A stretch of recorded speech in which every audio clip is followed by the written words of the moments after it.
You're staring at a 2019 330i with the B48 engine. To the untrained eye, this engine bay would look stock. Nothing's been done to the motor internally. It just got done making 580 wheel torque and close to 480 wheel horsepower, and I've been beating on it since that dyno day. Let me show you some results.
Alright guys, check out those numbers. We're probably going to have to turn torque down a bit. I'll probably do a little more research, but that turbo is doing work, making all the power. 580 wheel torque. Pretty impressive. Loving it. This is what things would look like with the torque shifted around a little bit, maybe a little more seat. I have the car in Sport Plus traction. It's not fully off. I think it's doing a good job of managing the power. So originally I bought this car so that I could try to push it to make about the same power as an M340i, and after all is said and done, it's faster than a G80. Right now it's in pure comfort mode and it drives like stock. Now, is it really that shocking that this car is making this much power and holding the power? Not really, in my opinion, because a 2021 Supra comes with maybe 380 wheel. People are pushing it to 900 wheel on stock bottom end. Will it last forever? Who knows, but it's still possible. How is that possible? A super strong piston and especially strong rods. The exact same rod and piston that's sitting in the 2021 Supras making 900 wheel is in this engine right now. So comes with 240 wheel horsepower. I've pushed it to 480 wheel. We doubled it. It's still less than what the Supra guys have done. The torque at 510, you got to be careful of when it comes on, but still nothing too crazy, all things considered. When it was making 580, maybe then we were playing with fire, but you know, I toned it down since then. Because this thing runs the block extra hot for better atomization and fuel economy, it's doing quite well with the ethanol. It's maintaining not too bad fuel economy, which is pretty crazy. So as a previous M340i owner, I can tell you that this car is a lot more fun. A lot more fun, especially when you factor in the handling. The G80 was an absolute monster beast, but really, if you drove them back to back, this thing will give you pretty much the same level of thrill, even a little bit more, which is wild to say. Really shocking. But that's not the point.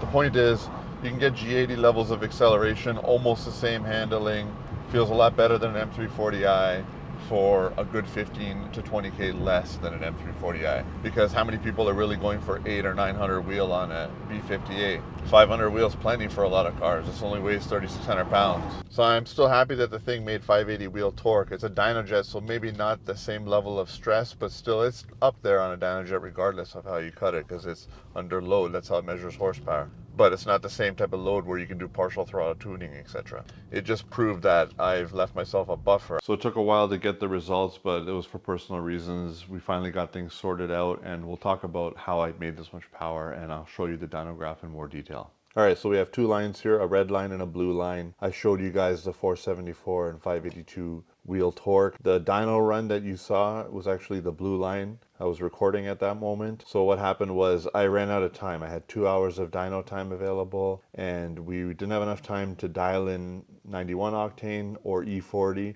And when I had about 20 minutes left, we just went for big numbers on the fully 85 tune, and we went for safer numbers after the fact. The only issue was it was a back-to-back run. The car was kind of heat soaked. It was after multiple pulls, so this would have been closer to 470-ish. Probably similar overall horsepower. As you can see, they kind of cross here, and my tuner tweaked it so it would last a bit longer. But ultimately, we wanted to bring the torque down. We wanted to make it so that it comes on later and doesn't come on as aggressively, and that affected the horsepower a little bit as well, but this is a lot safer. At the end of the day, the logs for both of these look super clean. The engine was happy to make that much power. It was just a question of how strong are the rods at that level of torque because of how it comes on. So what we should anticipate is, with the car cooled off, 480 wheel maximum and similar torque. Intake air temp was just a little bit high, but it was still doable considering this is running fully 85. But the main culprit was the fact that this turbo was right at its limit in terms of being efficient, and therefore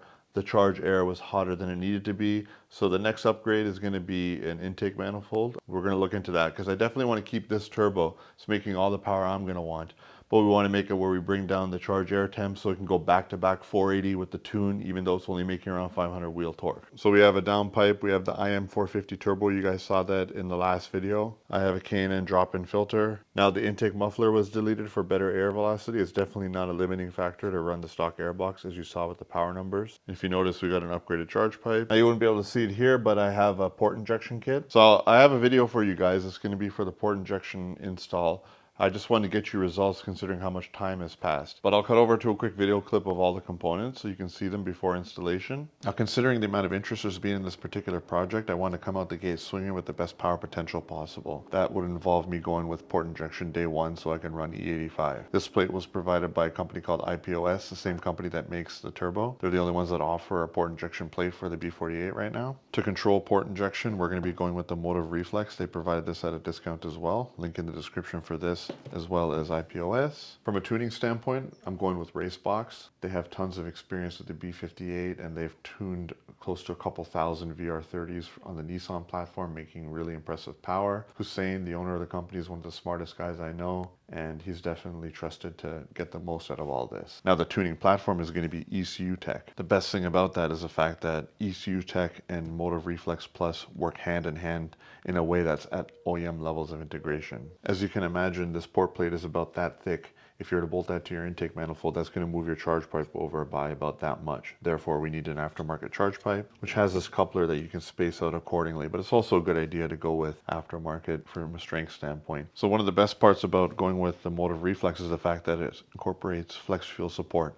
So I will be adding in a flex fuel sensor so I can have a really seamless tune. Now, two of the options that I went for with the Reflex is an ethanol sensor and a low pressure fuel sensor. To make this all pull together, I'm going with one step colder plugs. They are the 93560 NGK. I'm going to be making my own fuel line to run this cleanly. For injectors, I went with 550cc. If you look right here, I have an ethanol analyzer. I have a Motiv Reflex Plus installed. I'm running ECU Tech with full race ROM integration. And we can thank the Supra guys that were trying to run 8s about 2 or 3 years ago for pushing the platform so hard, so early, to go with port injection integration, talking to the DME. I'm going to get into all that in the next video where I install all this. I just find it hilarious that the engine bay looks like this. Very stealthy, but it's making big power. And it's not just big power for a 4-cylinder, it's big power in general. But the real MVP is Go Racebox. Racebox LLC website is goracebox.com. They're the ones that tuned the car. They're the ones that did the flex fuel integration and port injection integration, talking to the DME with OEM levels of integration. I went with ECU Tech because of how advanced it is and what you can achieve. Gap will be certified, that's the most important. But all jokes aside, Racebox LLC, my trusted tuner, broke a world record with this engine. Far surpassed anybody else's numbers. And I believe it took ECU Tech and their port injection integration with Motiv for that to happen so smoothly. The stock fueling system is good for 600 wheel horsepower on an M340i, same system here, so it wasn't really tapped out. We had reserve capacity. So what I wanted to prove to you was the fact that mathematically speaking, this engine is strong. You can just look at the part numbers on Real OEM if you have any doubts to see that they've already been pushed to the limit. So doing it across 4 cylinders or 6 cylinders doesn't really change things. There's a lot of untapped potential with these cars. So if you want to pull a couple car lengths on a G80, you can copy what I did here, and it's going to take what's coming up in the next video in terms of components to make it happen. I do owe you guys a 91 octane tune. I know a lot of you guys care about that, especially overseas because you have similar fuel quality.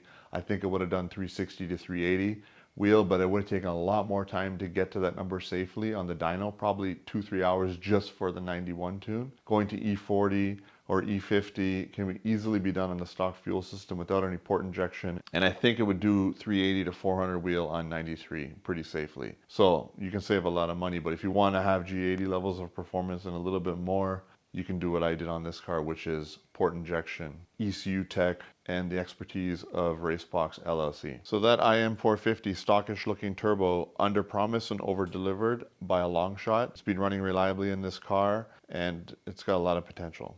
So why am I so keen on this platform? It's because of how it drives value for money and supply and demand. They made a ton of these engines and they made a ton of these 330i's. They're all coming off lease. For you guys that had N54s and were happy with 400 or 500 wheel horsepower, but you want more modern technology and really good fuel economy and reliability, that's where something like this can come in. For you guys that are new to the channel, I had a 2020 M340i, put thousands of miles on it and drove it for over a year. And then I got a 2021 G80 M3, got that on launch day, rear wheel drive, drove that for close to a year and thousands of miles. So I have a lot of seat time in both of those cars. And you've heard me say it before, this is borderline mid-engine, therefore it handles very well. It's not like a G80 M3 in terms of handling, but it's not that far off. A lot closer than an M340i. And I'm being realistic here. At the end of the day, you can make a G80 a monster. It's a lot more expensive. But for a bone stock G80, you know, it's similar. You know, you catch it in a certain RPM band and it'll probably be similar. But this is still making like 50 wheel more torque with the safe tune, and it weighs at least 100 and some odd pounds lighter. Now, if you somehow gathered from this video that I'm saying this is like a G80 and a better value than a G80 and all that, no, it's not. The G80 feels more premium. It's still more of a monster off the line. It wouldn't be comparable. I was just trying to make the point of how much better this is than an M340i for the money. And when you factor in the fact that this can probably pull on a G80 in certain scenarios, as is a bone stock G80 that has had nothing done to it, that's just impressive. It's a talking point, and I had a lot of seat time behind the wheel of that car. The handling was already kind of close. This thing, if you're in third gear and you just do a torque punch from 3,500 RPM, it's gonna have 50 wheel more torque. It's gonna have just about the exact same wheel horsepower and weighs about 150 pounds less. So it's probably gonna be right on the bumper trying to pull a car or two on one, depending on where you catch it on a roll. That's really amazing for the money.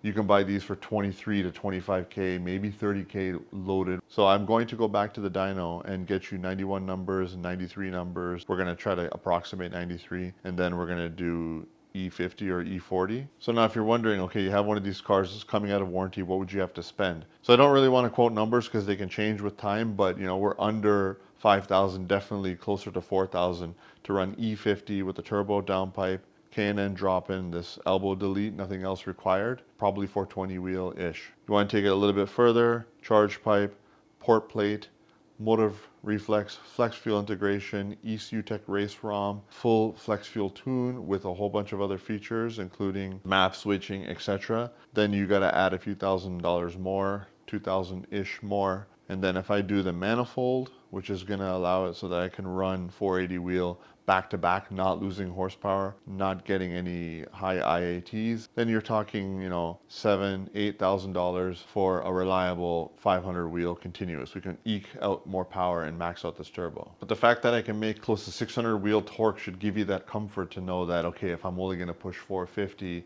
and 420 wheel horsepower and I can spend $4,000-ish with the tune, that's a great value for money. The car is going to run 11s, it's going to be fast, and it's going to be reliable, in my opinion. Now, when Racebox sent me the file that made 580 wheel torque, it was literally labeled full send. He had my full permission to go for it because I had limited time and the logs were looking clean on E85. But that just goes to show that upper limit was so high that if you guys were worried about 400 wheel horsepower and 450 wheel torque, it's so underneath what would stress out these components. The same turbo would still be the one you'd go for. You would just run maybe an E30 mix to achieve 400 wheel horsepower, and you don't need any of these additional components to get there.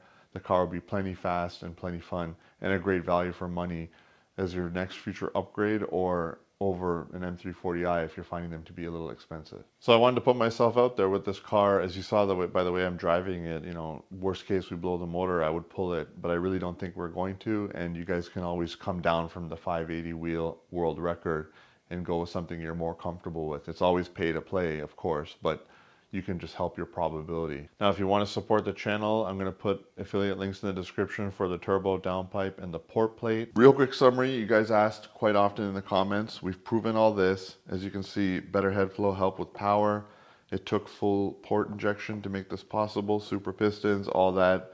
That's what this video is about. Now, next most popular model that people are asking about is previous gen. Same compression ratio, unique pistons. The Gen 1 B48 did not have the same pistons and people didn't push them like crazy. They were unique to this model and not necessarily proven to the same level, but there are still people that have pushed things. I checked pictures and cross-sectional areas of these pistons to these pistons, and you can see that there's reinforcements and there's more strength in these. So I would be conservative with your power goals unless you're very conscious of cooling. The rods are the same on all these, so that's not going to be your limiting factor for torque. It would be the strength of the ringlands and of the pistons. If you're very conscious of cooling and you keep the charge air temps down and run fully 85, it could be within a margin of error difference between the two. But if you want my opinion, keep it more conservative. Don't be pushing beyond 450 wheel torque because of the piston design. Now, going to the 320i, it has 11:1 compression, same rods, but your power limit is going to be lower because even though that's a high compression ratio that was run in a 2020 Supra or like a Gen 2 X7 B58, it's still not going to be as strong. It's been proven. People have had failures on these. So you have to put a piston in this if you want to really push things or be conservative. It's all about cooling with the strength of the piston, so therefore fully 85 to get around 360 wheel, meth injection, or very conservative pump gas tunes for this model. The only reason this model is any higher is because of the fact that it has electric assist. But you can run full 85. You don't need port to be able to run full 85 at around this power level. So again, all the same rods. All of these are compatible with the IM450, whether it's a F series, G series, all-wheel drive, rear-wheel drive. The question is, how far should you go power-wise? I never found the limit here, not really looking to do so. I think aiming for 500 wheel with the upgraded intercooler is going to be really just as far as I'd like to push. But for you guys that want to do it on this, it's still super strong. It's just you got to be slightly more conservative. And this is only in my opinion. I've consulted with others and they say it's about the same. I just feel like the pistons are slightly weaker on this. And we could be proven wrong, but I just don't have the data. I don't have a 6-cylinder that had this compression ratio that ran the same piston pushing crazy power like we have here. We only have a unique piston to this model that was never really pushed to the limit. In the next video, I'm going to be catching you guys up on the port plate install plus the Motiv Reflex integration with ECU tech. I'm going to look into that intake manifold and potentially install that so that we can make the 470, 480 wheel horsepower back to back without worrying about heat soaking the intercooler coolant. FYI, Kevin from IPOS, the turbo manufacturer, or In Pursuit of Speed Motorsports, picked up a 2021 Supra. They just broke the stock turbo world record at around 350 wheel horsepower with that said manifold. I'll put a link in the description for their channel if you want to follow along. He's going to be going with a top mount full frame turbo now that he's got some confidence in the torque that this thing can handle, pushing for north of 600 wheel on the stock bottom end, aiming for 9s. It's going to be pretty crazy, so I'll link to his channel. He's going to start uploading. But hopefully you guys are impressed. At the end of the day, that's world record performance in terms of wheel horsepower and the torque, but especially the torque. Dialed down to around 500 wheel torque. The car's still a monster because it's not very heavy, and there'll be more to come on this car. And once we figure out the 91 numbers and then E50 numbers and summarize everything, probably with that intake manifold installed, we'll just go over everything, including XHP and what we did with line pressure bump and playing with torque values and a little bit of the development that took place to be able to use ECU tech with this platform. It was always supported, but we kind of had to ask them to bring everything up to speed to finally push the boundary on the 4-cylinder as people did on the 6-cylinder years ago. Thanks for watching.